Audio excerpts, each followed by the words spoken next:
Alors maintenant, je voulais encore rebondir sur notre aspect parce que je vois les gens disent ici que la CAF a saisi la FIFA pour dire qu'elle préfère. La CAF n'a pas le droit de saisir l'instance fédérale. C'est l'État du Cameroun qui reçoit, qui fait qui après avoir inspecté, n'est-ce pas, confirme, n'est-ce pas, en faisant cette correspondance que l'instance fédérale associe pour envoyer la CAF. Donc la CAF ne cherche pas les stades. Et la CAF n'a pas imposé un stade à l'État du Cameroun. L'État du Cameroun qui accueille décide du lieu où va se tenir la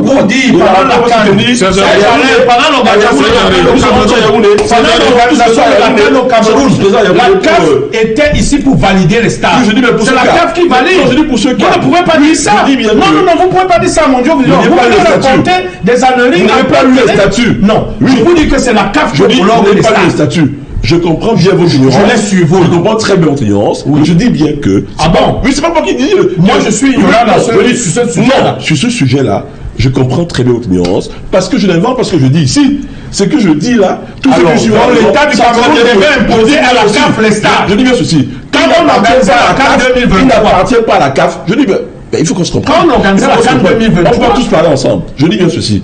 Selon les dires d'un membre du COMEX exécutif qui a parlé ce week-end, hier à la télé, et le match va se jouer à Garoua, au stade Rumpi Adja. Si ça ne se passe pas comme je viens de vous dire, Serge Alain, que ceux qui n'iront pas dans le sens de l'esprit de la lettre de la FIFA que nous avons eu dans les réseaux sociaux ce matin, endossent toutes les responsabilités de ce qui va suivre. Serge Alain, je le dis, J-5. Qu'est-ce qui permet comme ça de dire que le match va se jouer à Rumpi Adja, à Garoua? Bien, Serge Alain, merci de me poser la question de tout premier, n'est-ce pas? Et je me réjouis de cette question à laquelle je vais m'atteler à répondre pour la lanterne de tous nos téléspectateurs. Je vais répondre à cette question en toute légalité, en toute neutralité. Vous savez, Serge Alain, nous avons été informés par des réseaux sociaux d'une correspondance que la FIFA a adressée à la FECAFOOT. Je crois que cette correspondance date du 26 ou du 28 août. Et à l'intérieur de cette correspondance, il faut comprendre qu'il y a la lettre, mais il y a l'esprit de la lettre. Cette correspondance est on ne peut plus claire. Donc je vais m'appuyer pour vous répondre sur les indications et de la tonalité de la FIFA, l'organe fêtière international. Le match qui va se jouer dans 5 jours est un match pour la campagne CAF. Et nous avons aussi des matchs pour les campagnes FIFA. Les joueurs que la FECAFOOT sollicite, parce qu'il faut bien dire l'État, c'est la FECAFOOT qui a son association, comme la Fédération camerounaise de karaté, la Fédération camerounaise de Nambuto. C'est la FECAFOOT qui sollicite certains joueurs qui sont payés très cher par des clubs, qui ont même des assurances. Ces joueurs sont donc libérés sous la demande de la Fédération camerounaise de football et non sous la demande du ministère des Sports. Ce qui veut donc dire que dans la lettre de demande de libération des joueurs professionnels, la FECAFOOT doit indiquer 1. La date, 2. Les lieux de rassemblement, comme aujourd'hui à Douala, à La Falaise. Tous les joueurs qui viennent, comme Brian Bruno par exemple, qui viennent de City, son club sait que son avion va atterrir à Douala, à La Falaise, pas au Hilton, à Yaoundé. C'est le plan de vol selon... Mais effectivement, et je le dis avec certitude, c'est la FECAFOOT qui demande la libération. C'est la FECAFOOT qui écrit, c'est la fédération. Ce n'est pas l'État du Cameroun. Bon, l'État c'est vous, c'est moi. Donc ce n'est pas l'administration camerounaise, le ministère du Sport, qui demande au club que pour la période CAF, nous avons des matchs à disputer, veuillez nous libérer tel joueur. C'est la fédération, comme la fédération de Nambudo, la fédération de karaté ou de boxe peut aussi demander qu'on libère un basketteur ou un volleyeur qui joue quelque part. Il faut donc dire que, selon les dires d'un des membres du COMEX que j'ai suivi ce dimanche, le rassemblement va se faire à Douala, oui, avec échauffement, décrassage à Japoma. Oui. Étant donné qu'on n'a pas pu livrer de match à Japoma, les joueurs vont quand même s'entraîner là-bas et prendront un vol de Douala pour Garoua. Je dis bien, selon les dires d'un membre du COMEX exécutif qui a parlé ce week-end, hier à la télé, et le match va se jouer à Garoua, au stade Rumpi Adja. Si ça ne se passe pas comme je viens de vous dire, Serge Alain, que ceux qui n'iront pas dans le sens de l'esprit de la lettre de la FIFA que nous avons eu dans les réseaux sociaux ce matin, endossent toutes les responsabilités de ce qui va suivre. C'est-à-dire que la FIFA, dans cette correspondance, dit la convention, oui, mais il est temps de la réviser, tout simplement parce que, je l'ai dit ici sur votre plateau, la convention qui a été signée à l'époque du ministre, du professeur Joseph Owona, qui a assuré, à l'époque c'était pas la FECAFOOT, c'était, comment est-ce que ça s'appelle, la normalisation, était une convention circonstancielle. Les circonstances atténuantes de la signature de cette convention sont passées. C'est-à-dire la normalisation est terminée. Tombé Ariko a pris les choses en main. Il a été débarqué. Il y a un président de la FECAFOOT qui doit maintenant mener les choses à bien. Donc nous devons sortir de la convention. Nous devons sortir de cette convention qui, pour ma part, a un volet politique, d'initiation politique dans le sport. Et en particulier dans le football. Ce que la FIFA ne tolère pas et le dit subtilement à travers sa correspondance. Sur ce, Serge Alain, j'ai chuté. Merci de m'avoir passé la parole. Voilà, vous êtes resté intact, il n'y a pas eu de fracture, ni de luxation. Vous avez chuté, c'est ça? Voilà. Voilà. Cyril, il a dit, hein, ça nous permet de voir. La FECAFOOT a adressé des invitations, des correspondances au club.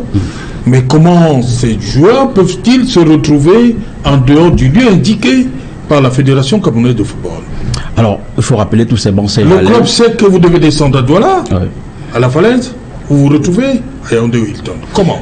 Bon, il faut rappeler tout simplement que nous sommes dans un contexte où il faut respecter un certain nombre de choses, c'est-à-dire les tests. Je vais revenir. Monsieur Henri Kelbert a parlé d'un certain nombre de choses. Il a parlé de la libération des joueurs sous la demande de la Fédération camerounaise de football. Oui, oui. Ce n'est que normal, c'est l'organe technique. Et vous n'avez pas vu l'État s'ingérer dans la convocation des joueurs. Donc ça veut dire tout simplement que l'État est en train de respecter ici le travail de la Fédération camerounaise de football. Mais d'où vient-il donc que l'État demande que les joueurs aillent à Yaoundé ou Hilton? C'est pas de l'ingérence. J'en viens, Serge Alain. Et M. Kelbert a également parlé du COMEX, d'un membre du COMEX. Ouais. Il faut rappeler ici que ce membre du COMEX, à la base, est un homme politique. Et on connaît le fonctionnement des hommes politiques, tout comme lui. Non. Peut-être vous connaissez cette personne aussi. Non, je laisse cette personne. Si vous dites politique, la preuve, vous réagissez encore comme un homme politique. Donc, je suis invité ici comme homme politique. Oui, je suis invité ici comme homme politique. Je rappelle tout simplement que ce membre du COMEX est un homme politique. On connaît le fonctionnement des hommes politiques. Vous avez également parlé de cette convention. Il faut rappeler que le président de la Fédération camerounaise de football bénéficie, dès son arrivée, à bénéficier des avantages de cette convention. Vous n'en avez pas parlé. Pourquoi vous ne parlez pas des avantages de cette convention? Et d'ailleurs, et c'est suite à une correspondance venue toujours de la présidence de la République qui mentionnait le haut accord du chef de l'État sous le staff technique proposé par le président de la Fédération camerounaise de football. Très bien dit. Que le ministère des Sports avait appliqué cette même correspondance. Oui. Pourquoi proposé par la Fédération camerounaise de football, le président Samuel Eto'o Fils. Cette fois-ci, ça a été le cas?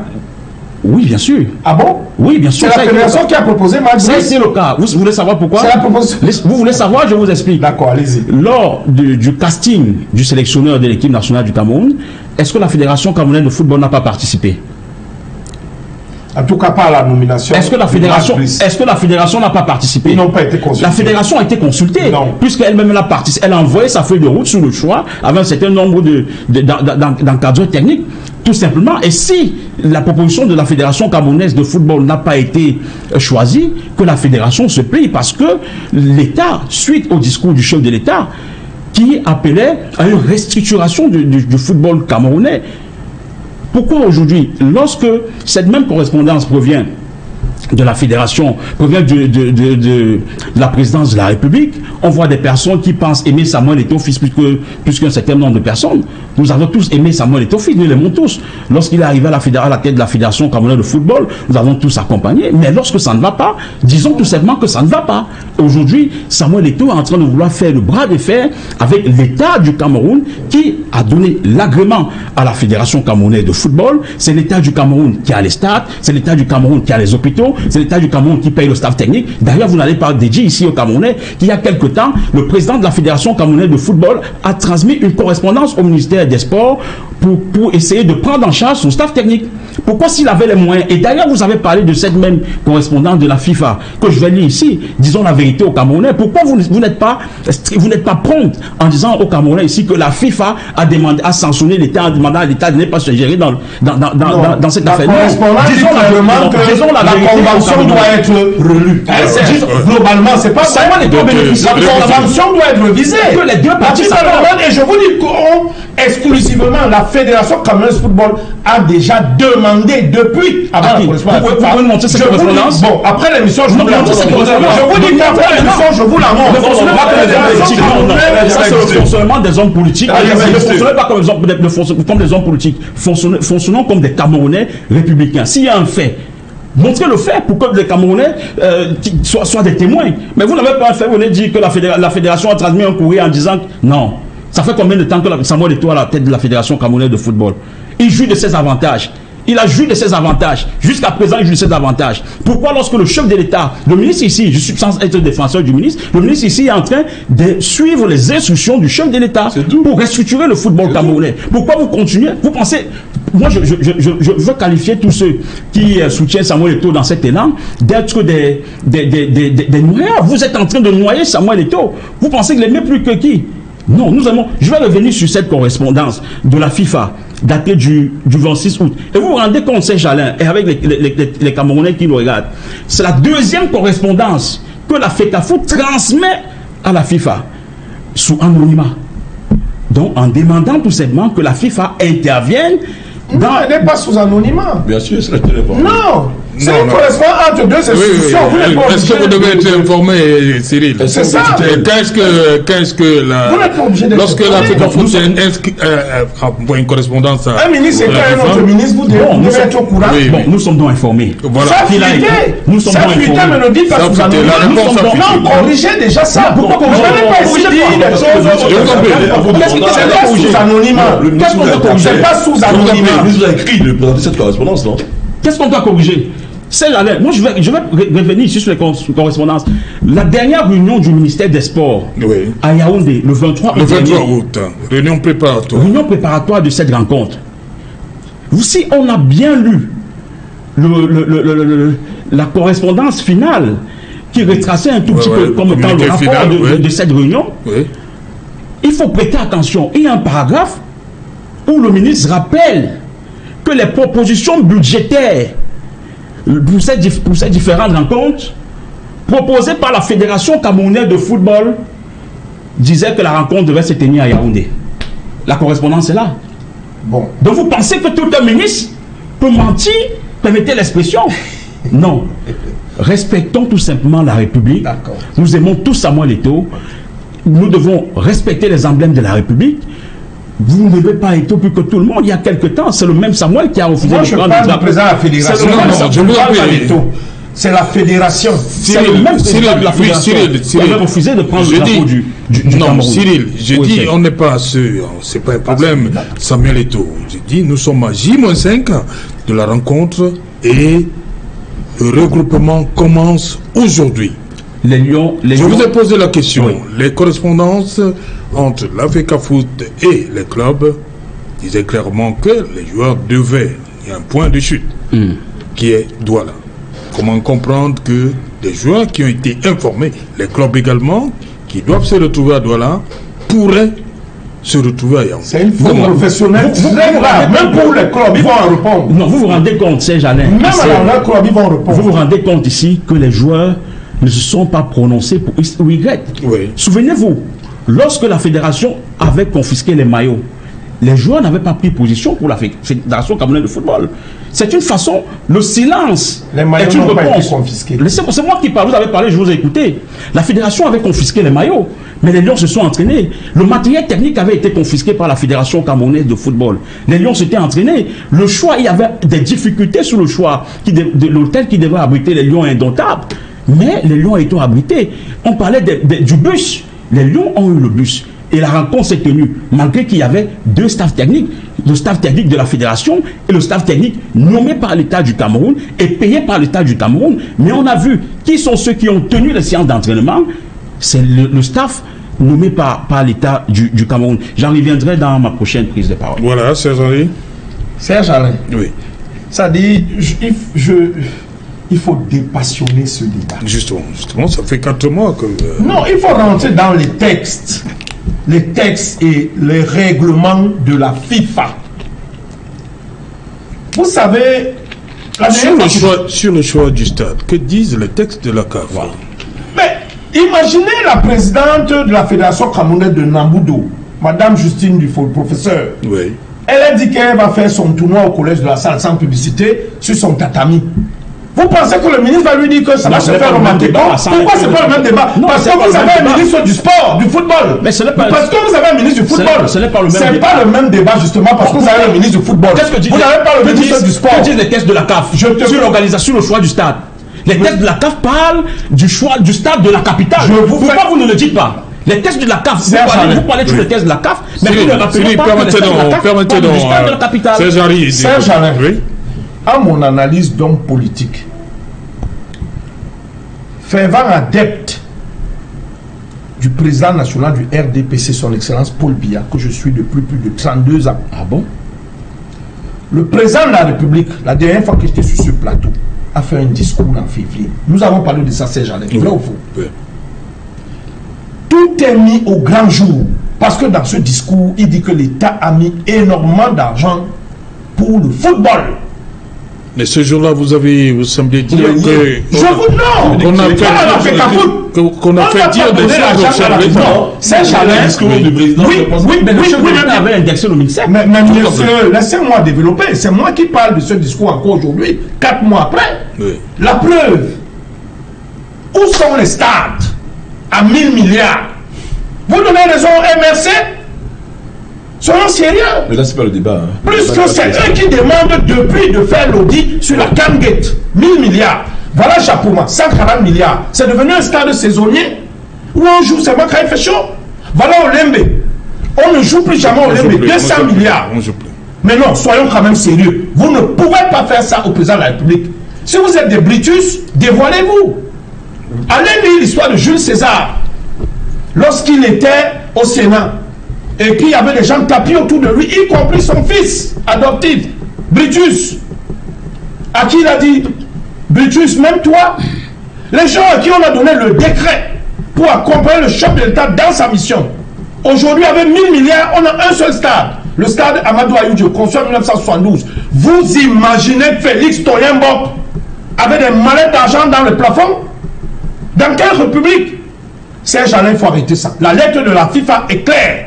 C'est-à-dire que la FECAFOOT est appelée à reviser cette convention et sortir de la politique dans le football.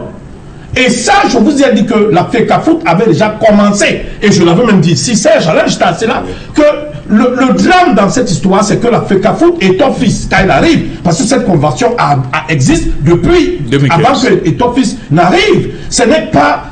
C'est la normalisation qui a fait signer cette convention avant de céder la FECAFOOT. Vous comprenez? Ce n'est pas une affaire d'étoffice. Et je vais vous dire aussi, Beaucoup de personnes ou plusieurs personnes disent souvent que nous soutenons Eto'o fixe par affinité tribale. Et puis, ce n'est pas là le débat.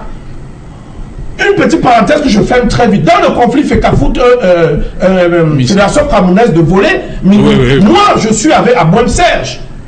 Parce que c'est des légalistes. Abouem est dans son droit et la justice lui a donné raison. Quelqu'un pourra dire que vous êtes... Moi je suis d'Union Ekele. Quelqu'un pourra dire que vous êtes contre le ministre comme... Non, non.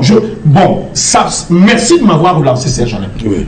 Je vais vous dire, j'ai fait presque le globe terrestre, peut-être sauf l'Australie. Dans tous les pays au monde, l'État fait des erreurs. L'État fait des erreurs. Aux États-Unis, au Canada, c'est monnaie courante. Mais ici, l'État ne fait pas d'erreur. L'État n'a jamais raison en tête. Il dit que l'État n'a jamais raison. Pour ce cas, Quel cas? L'affaire Martinez-Fogo, l'État a d'abord. Je vous cite les affaires où l'État a tort. S'il te plaît, laisse-moi développer. Je vous cite les affaires où l'État a tort. Plusieurs personnes ont poursuivi l'État ici, ils ont eu gain de cause. Premièrement, l'État n'a pas la science infuse. Non, je dis pour ce cas. Je vous dis que l'État n'a pas la science infuse. Vous vous entêtez. L'État, oui, bon, d'accord, vous avez dit ce que vous voulez, mais je vous dis, cessez de dire l'État, on défie l'État. L'État se trompe et l'État peut se tromper. L'État n'a pas la science infuse. Première des choses. Deuxième des choses, je voulais vous faire comprendre que, dorénavant, quand l'État va se tromper, comme l'affaire que vous ne voulez pas que je cite, les responsables étatiques de cette tromperie, eux-mêmes vont payer les frais. C'est-à-dire, si un ministre a pris une décision, comme ça se passe là au MINCAF, on met les titres fonctions, on dit, les dommages et intérêts seront portés à ce ministère. Il va rembourser, parce que l'État n'a pas l'argent pour corriger les erreurs de ses hauts cadres. Vous comprenez ces gens-là? Pour revenir dans le football, ce que moi j'essaie de faire comprendre ici aujourd'hui, est que les joueurs qui n'ont pas encore pris leur avion, qui sont encore là-bas, m'écoutent. Ils sont professionnels. Oui. Ils ont leur carrière à défendre. Ils viennent jouer pour le vert ou jaune. Ils rentrent dans leur club. Ils savent la loi et les règlements de leur club. Quand une fédération demande la libération d'un joueur qui coûte des milliards de francs CFA, qui est assuré, ce n'est pas qu'ils viennent ici en vigiliature. Hein. Assuré par l'État? Non, par leur club. Ils sont assurés. La sécurité au Cameroun est assurée? Non, je vous dis que ces joueurs-là, c'est des industries. Nous sommes d'accord, mais sur le plan donc pour libérer un joueur, Serge Alain, mais il y a des matchs importants où des clubs ne veulent pas libérer les joueurs. Je vous prends le cas par exemple de Brian Beaumont. Vous pensez qu'on va le libérer de gaieté de cœur? C'est un joueur déterminant dans son équipe. Alors quand un week-end, vendredi, dimanche ou vendredi, lundi, on ne peut pas l'avoir pour aller jouer dans son pays. Il sait comment il doit se comporter. La fédération a écrit à mon club. La fédération a dit que je serai logé à Douala. Elle a donné des garanties sur l'hôtel. On va prendre un avion qui est affrété. Nous allons jouer à Garoua. Et voilà le climat, voilà ce que je dois manger. Et ces joueurs-là ont des managers. Et je m'adresse à leurs managers pour leur dire que vous voilà, vos poulains ne doivent pas aller en vigiliature à Yaoundé. Parce que ça, c'est du tourisme. La FECAFOOT a écrit dans sa correspondance que le regroupement c'est à Douala et l'échauffement, l'entraînement et tout ça sera au stade Jacques Ouma. Et après, non, laissez-moi, je vais bientôt chuter. Vous êtes quand même deux sur ce plateau à défendre la même cause. Je suis tout seul. Les deux, mais oui, donc, laissez-moi chuter. Je voulais tout simplement préciser une fois de plus que non seulement les joueurs qui ont leur carrière à défendre, ils doivent rester professionnels, risquent d'être sanctionnés et par leur club, ainsi que par la Fédération camerounaise de football. Parce que le coach fait sa liste, il la transmet à la fédération. Et c'est la fédération qui rédige les correspondants, première des choses. Deuxième des choses, je voudrais dire ici à l'attention de tous les Camerounais, que je pense qu'en Mondiovision, Eto'o Samuel Fils, président de la Fédération camerounaise de football, a accepté Marc Brice comme coach. Il a accepté. Je pense que là, ce n'est plus un débat. Maintenant, cet entraîneur... à lire Marc-Brice dernièrement, on a comme l'impression... Je voulais justement parler de sa sortie. Il n'est toujours pas accepté. Mais tout simplement parce que vous savez, quand vous êtes inoculé d'un virus, d'un oiseau qui se balade dans la nuit, vous avez toujours c'est comme un Belge qui arrive au Congo et puis il attrape la fièvre Ebola. Il est arrivé au Cameroun, il y a des oiseaux qui se baladent la nuit, on lui a injecté un virus d'un certain oiseau et il devient comme tout ce monde-là. Il fait des correspondances à tort et bizarres vis-à-vis de son patron. Qu'est-ce que le président de la fédération, vous comprenez? Mais il n'est pas venu avec cet esprit. C'est parce qu'il est embobiné dans une espèce d'anti-éton. Et puis, Serge Alain, ce conflit dont nous parlons aujourd'hui ne date pas d'aujourd'hui, date de 2 ans. Souvenez-vous que Eto Fils, l'une des premières décisions qu'il a prises, le président de la Fédération camerounaise de football, il a limogé un certain Makota, qui était agent de liaison. Vous pensez que le ministre a pris ça de gaieté de cœur que Ferdinand Makota s'est vu fermer les portes de la FECAFOOT, qui était un agent de liaison. Agent de liaison, il faisait quoi? Il portait quoi? Pour aller donner aux gens. Vous comprenez? Donc, ce problème n'est qu'une rancœur que les gens au ministère entretiennent contre le président de la FECAFOOT et lui mettent des bâtons là. Ce que je veux dire encore ici ce soir, c'est que le président de la Fédération camerounaise de football est un élu. Le président, là où il rentre de Chine, là, il peut s'asseoir. Il dit que lui, là, il s'en va. Il signe le décret. Moi, il n'est même plus ministre de la jeunesse et des sports. Il n'est plus. Et toi a un mandat. Et il faut que ses pairs s'asseyent, qu'il y ait une crise grave à la FECAFOOT pour qu'il ne finisse pas ces 2 ans. Okay. Donc les gens sont enivrés par le décret. Et je crois qu'un aîné l'a dit l'autre jour.